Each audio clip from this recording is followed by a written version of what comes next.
A flight dispatcher is a safety-critical role in airline operations. Dispatchers plan and release flights, then monitor them and support crews when conditions change.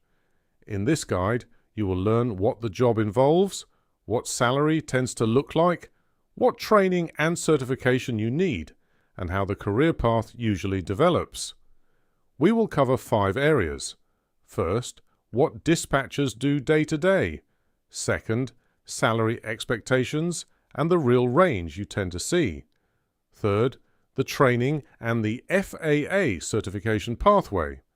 Fourth, career progression and where you can go after your first job. Fifth, the pros and cons so you can decide if this fits your life and temperament. The job starts with planning. You review weather, airport conditions, NOTAMs, aircraft limitations, and operational constraints, then build a legal, workable plan. That includes route choices, fuel planning, and alternates. You then issue the dispatch release and record the reasoning behind key decisions. After departure, you monitor the flight, track changing conditions, and coordinate updates or revisions with the crew and operational teams. Most dispatchers work in an operations control center. The pace can be high, you may be managing several flights at once, and shift work is a normal part of the role.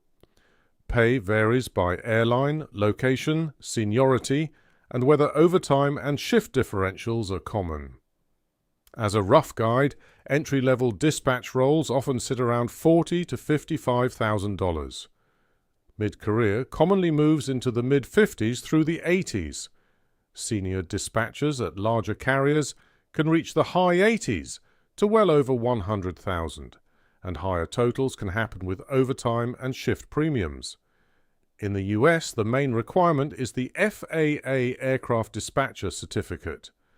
Most people earn it by completing an approved dispatcher course and then passing the knowledge test and the practical test. Some applicants qualify through relevant operational experience, but for most newcomers, the approved course route is the clearest path. Beyond the certificate, employers tend to look for strong weather judgment, structured decision-making, clear written communication, and the ability to stay calm under time pressure.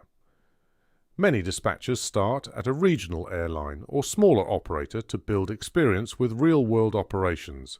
As you progress, you tend to handle more complex routes and tighter constraints, including weather-sensitive hubs, long-haul planning, or international operations. Senior roles can include lead dispatcher, irregular operations specialist, training, procedures, or compliance. Some move into OCC supervision, safety management, or operational leadership. The biggest positives are the impact and the variety. If you enjoy weather, systems, and structured problem-solving, dispatch can be very satisfying. You are close to the action without being in the cockpit.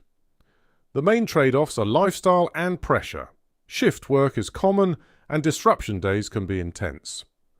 Decisions are time-critical and documented, so you need a calm, methodical approach.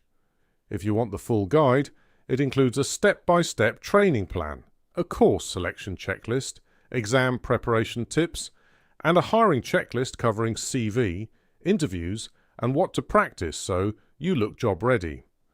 The full guide is available at aviationcareerguides.com.